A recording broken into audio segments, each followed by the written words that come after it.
Hi hello ವೀಕ್ಷಕರೇ, ಎಲ್ಲರಿಗೂ ಸ್ವಾಗತ ಸುಸ್ವಾಗತ. ಎಲ್ಲರೂ ಚೆನ್ನಾಗಿದ್ದೀರಿ ಅಂತ ಭಾವಿಸ್ತೀನಿ. ಸೊ ಈ ಒಂದು ವಿಡಿಯೋದಲ್ಲಿ ನಾನು ರುಚಿಕರವಾದಂತಹ ವಾಂಗಿಬಾತ್ ಯಾವ ರೀತಿ ಮಾಡೋದು ಅಂತ ಹೇಳ್ತಾ ಇದ್ದೀನಿ. ಸೊ ವಾಂಗಿಬಾತ್ ತುಂಬಾ ಚೆನ್ನಾಗಿರುತ್ತೆ. ಹೋಟೆಲ್ ಶೈಲಿಯಲ್ಲಿ ಯಾವ ರೀತಿ ಅದ್ಭುತವಾದಂತಹ ರುಚಿ ಬರಿಸುವಂತಹ ವಾಂಗಿಬಾತ್ ಯಾವ ರೀತಿ ಮಾಡೋದು ಅಂತ ನೋಡೋಣ. ಸೊ ಮೊದಲಿಗೆ ವಾಂಗಿಬಾತ್ ಮಾಡೋದಕ್ಕೆ ಬೇಕಾಗಿರುವ ಸಾಮಗ್ರಿಗಳು ಏನು ಅಂತ ನೋಡೋಣ. ಸೊ ವಾಂಗಿಬಾತ್ ಮಾಡೋದಕ್ಕೆ ಮೊದಲಿಗೆ ನಮಗೆ ಮುಖ್ಯವಾಗಿ ಬೇಕಾಗಿರೋದು ಹಸಿರು ಬದನೆಕಾಯಿ. ಅದನ್ನು ಉದ್ದ ಸಣ್ಣದಾಗಿ ಹೆಚ್ಚಿಟ್ಕೊಂಡಿದ್ದೀವಿ. ಕ್ಯಾಪ್ಸಿಕಮ್, ಟೊಮೊಟೊ, ಈರುಳ್ಳಿ ಹಾಗೆ ಬೆಳ್ಳುಳ್ಳಿ ಸಹ ಬೇಕಾಗುತ್ತೆ. ಒಂದು 10ರಿಂದ 11 ಹೆಸರು ಬೆಳ್ಳುಳ್ಳಿ. ಹಾಗೆ ನಮಗೆ ಕಡಲೆಬೀಜ, ಕಡಲೆಬೇಳೆ, ಒಣಮೆಣಸಿನ್ಕಾಯಿ ಹಾಗೆ ಉದ್ದಿನಬೇಳೆ. ಸೊ ಇಷ್ಟು ಪದಾರ್ಥ ಬೇಕಾಗುತ್ತೆ. ಆ್ಯಂಡ್ ಹುಣಸೆ ಹಣ್ಣಿನ ನೀರು ಸಹ ಬೇಕಾಗುತ್ತೆ. ಸೊ ಬನ್ನಿ ಹಾಗಿದ್ರೆ ವಾಂಗಿಬಾತ್ ಶುರು ಮಾಡೋಣ. ಮೊದಲಿಗೆ ನಾನಿಲ್ಲಿ ಒಂದು ಬಾಣಲಿ ತೊಗೊಂಡಿದ್ದೀನಿ. ಈಗ ಒಂದು 5ರಿಂದ 6 ಸೌಟಿನಷ್ಟು ನಾನು ಎಣ್ಣೆ ಹಾಕ್ಕೊಳ್ತಾ ಇದ್ದೀನಿ. ಸೊ ಎಣ್ಣೆ ಕಾದ ನಂತರ ನಾನು ಸ್ವಲ್ಪ ಸಾಸಿವೆ ಹಾಕ್ಕೊಳ್ತಾ ಇದ್ದೀನಿ.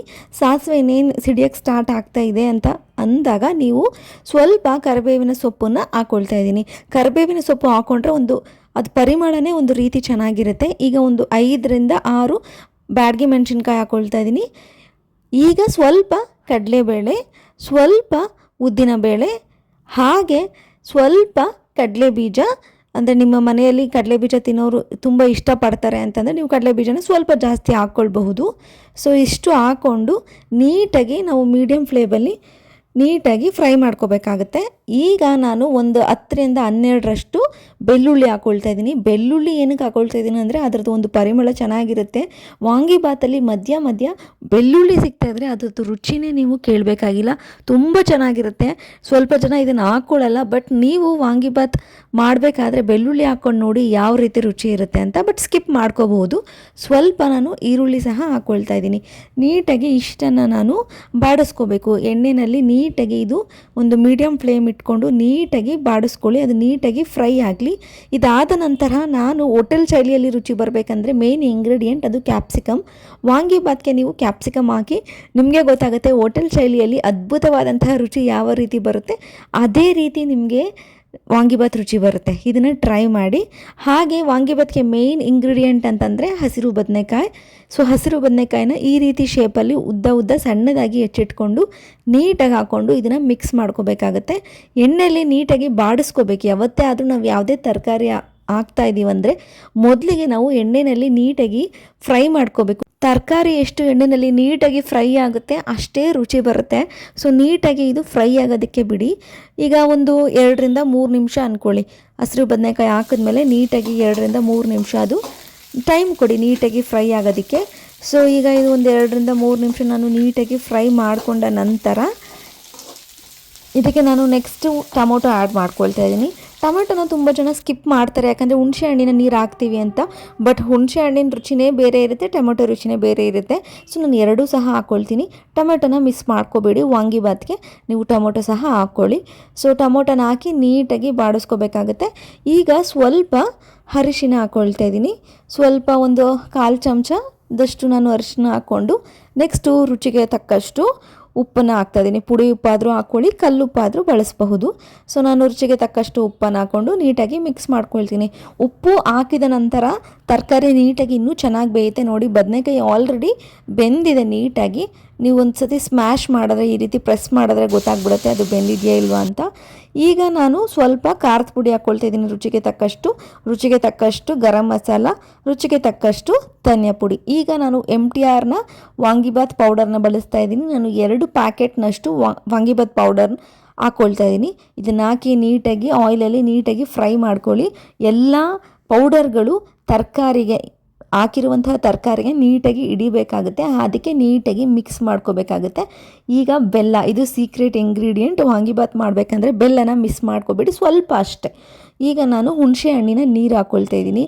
ಟೊಮೊಟೊ, ಹುಣಸೆ ಹಣ್ಣಿನ ನೀರು, ಬೆಲ್ಲ ಎಲ್ಲ ಒಂದು ಅದ್ಭುತವಾದಂತಹ ಹೋಟೆಲ್ ಶೈಲಿಯ ರುಚಿಗೆ ಇದೆಲ್ಲ ಸೀಕ್ರೆಟ್ ಇಂಗ್ರೀಡಿಯೆಂಟ್ಸ್. ಇದನ್ನು ಹಾಕಿ ನೀಟಾಗಿ ಮಿಕ್ಸ್ ಮಾಡ್ತಾಯಿದ್ದೀನಿ. ಸೊ ನೀಟಾಗಿ ಮಿಕ್ಸ್ ಮಾಡಿಕೊಂಡಾಗ ಆ ಬೆಲ್ಲ ಎಲ್ಲ ಕರಗೋಕ್ಕೆ ಸ್ವಲ್ಪ ಟೈಮ್ ತೊಗೊಳುತ್ತೆ. ಈಗ ನೀಟಾಗಿ ಅದು ಸ್ವಲ್ಪ ಮೀಡಿಯಮ್ ಫ್ಲೇಮಲ್ಲಿ ಸ್ವಲ್ಪ ಅದೆಲ್ಲ ನೀಟಾಗಿ ಇಟ್ಕೋಬೇಕಲ್ಲ, ಬೆಲ್ಲದ ರಸ ಎಲ್ಲ ನೀಟಾಗಿ ಕರಗಿ ಎಲ್ಲ ತರಕಾರಿ ಜೊತೆ ಮಿಕ್ಸ್ ಆಗಬೇಕಲ್ಲ. ಸೊ ಅದಕ್ಕೆ ಸ್ವಲ್ಪ ಸಮಯ ಕೊಡಿ. ಅದಾದ ನಂತರ ನೀವು ನೀರು ಹಾಕ್ಕೊಳ್ಳಿ.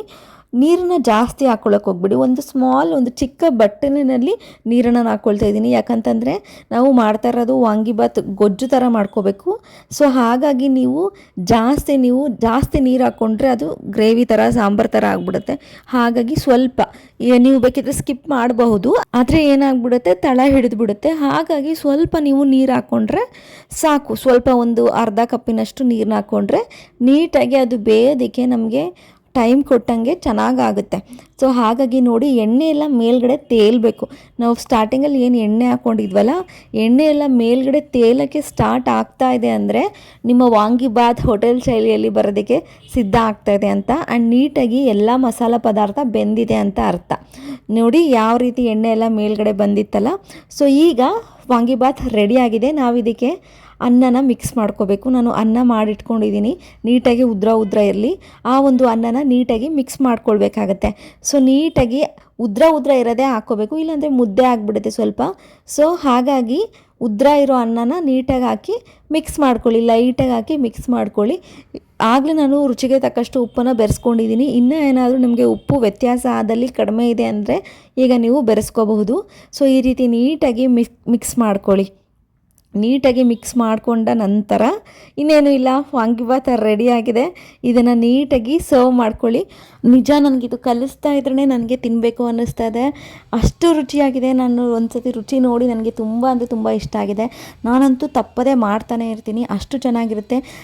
ನಿಮಗೆ ದೇವಸ್ಥಾನಗಳಲ್ಲಿ ಕೊಡುವಂತಹ ಪ್ರಸಾದ ರೀತಿಯೇ ಇರುತ್ತೆ, ಹೋಟೆಲಲ್ಲಿ ಸಿಗೋ ಥರನೇ ಇದೆ. ನಿಮ್ಗೆ ಅನಿಸುತ್ತೆ ಯಾವಾಗಲಾದರೂ ನೀವು ಆಚೆ ತಿಂದಾಗ ದೇವಸ್ಥಾನದಲ್ಲಿ ಅಷ್ಟು ಚೆನ್ನಾಗಿರುತ್ತೆ, ಹೋಟೆಲ್ಸಲ್ಲಿ ಅಷ್ಟು ಚೆನ್ನಾಗಿರುತ್ತೆ, ಯಾಕೆ ಮನೇಲಿ ಮಾಡಿದ್ರೆ ವಾಂಗಿಬಾತ್ ಚೆನ್ನಾಗಿ ಬರಲ್ಲ ಅಂತ ನಿಮ್ಗೆ ಏನಾದರೂ ಅನಿಸ್ತಾ ಇದ್ದರೆ ನೀವು ನಾನು ಮಾಡಿ ತೋರಿಸಿರೋ ರೀತಿಯಲ್ಲಿ ನೀವು ಮಾಡಿ ನಿಮಗೆ ಗೊತ್ತಾಗುತ್ತೆ ಯಾಕೆ ಬರಲ್ಲ ಅಂತ.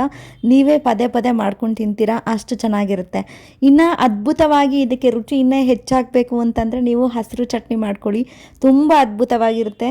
ಬರೀ ವಾಂಗಿಬಾತ್ ತಿಂದರೆ ಏನು ಚೆನ್ನಾಗಿರಲ್ಲ ಅಂತಲ್ಲ, ತುಂಬ ಚೆನ್ನಾಗಿರುತ್ತೆ, ಅದ್ಭುತವಾಗಿರುತ್ತೆ. ಆದರೆ ನೀವು ಹಸಿರು ಚಟ್ನಿ ಜೊತೆ ಮಾಡ್ಕೊಂಡು ತಿಂದರೆ ಇನ್ನೂ ಅದ್ಭುತವಾಗಿರುತ್ತೆ. ಸೊ ಇದಕ್ಕೆ ಹಸಿರು ಚಟ್ನಿ ಸಹ ಮಾಡ್ಕೊಳ್ಳಿ, ಇನ್ನೂ ಚೆನ್ನಾಗಿರುತ್ತೆ. ಬನ್ನಿ ಹಾಗಿದ್ರೆ ಇದನ್ನು ಹಸಿರು ಚಟ್ನಿ ಜೊತೆ ಸರ್ವ್ ಮಾಡ್ಕೊಳ್ತೀನಿ. ಈಗ ಹಸಿರು ಚಟ್ನಿ ನಾನು ಮಾಡ್ಕೊಂಡದ್ದು ತುಂಬ ಈಸಿ. ನೀವು ಕಡಲೆಪಪ್ಪು, ಸ್ವಲ್ಪ ಕೊತ್ತಂಬರಿ ಸೊಪ್ಪು, ಹುಣಸೆ ಹಣ್ಣು, ಉಪ್ಪು ಹಾಕಿ ಮಾಡ್ಕೋಬೋದು. ಹಸಿರು ಚಟ್ನಿ ತುಂಬ ಈಸಿ, ಹಸಿರು ಚಟ್ನಿ ಮಾಡ್ಕೊಳ್ಳೋದು. ಸೊ ಅದ್ರ ಜೊತೆ ನಾನೀಗ ಸರ್ವ್ ಮಾಡ್ತಾಯಿದ್ದೀನಿ. ಅದ್ಭುತವಾಗಿರುತ್ತೆ. ವಾಂಗಿಬಾತ್ನ ನೀವು ಹೋಟೆಲ್ ಶೈಲಿಯಲ್ಲಿನೇ ಸಿಗಬೇಕು, ಇನ್ನೂ ಸಖತ್ತಾಗಿ 100% ಅದೇ ರೀತಿ ಸಿಗಬೇಕು ಅಂತಂದರೆ ನೀವು ಹಸಿರು ಚಟ್ನಿ ಜೊತೆ ತಿನ್ನಿ. ಯಾಕಂತಂದರೆ ನೀವು ಆಚೆ ಹೋಟೆಲ್ಗಳಲ್ಲಿ ಹೋದಾಗ ಹಸಿರು ಚಟ್ನಿ ಜೊತೆ ಕೊಡ್ತಾರಲ್ಲ, ಹಾಗಾಗಿ. ಬಟ್ ಅದಿಲ್ಲದೇನೂ ಸಹ ಚೆನ್ನಾಗಿರುತ್ತೆ. ಸೊ ನಿಮಗೆ ಟೈಮ್ ಇದ್ದರೆ ಹಸಿರು ಚಟ್ನಿ ಮಾಡ್ಕೊಳ್ಳಿ, ಟೈಮ್ ಇಲ್ಲ ಅಂದರೆ ಪರವಾಗಿಲ್ಲ, ಹಾಗೇನೂ ಸಹ ತಿನ್ಬೋದು, ತುಂಬ ಅದ್ಭುತವಾಗಿರುತ್ತೆ. ಸೊ ನೋಡೋದ್ರಲ್ಲ ವಾಂಗಿಬಾತ್ ಯಾವ ರೀತಿ ಇತ್ತು, ನಿಮಗೆಲ್ಲರಿಗೂ ಇಷ್ಟ ಆಗಿರುತ್ತೆ ಅಂತ ಭಾವಿಸ್ತೀನಿ. ಖಂಡಿತವಾಗಿಯೂ ನಾನು ಉತ್ಪ್ರೇಕ್ಷೆಗಾಗಿ ಹೇಳ್ತಿಲ್ಲ, ನಿಜವಾಗ್ಲೂ ಖಂಡಿತವಾಗಿಯೂ ಚೆನ್ನಾಗಿದೆ, ಅದ್ಭುತವಾಗಿ ಮೂಡಿ ಬಂದಿದೆ.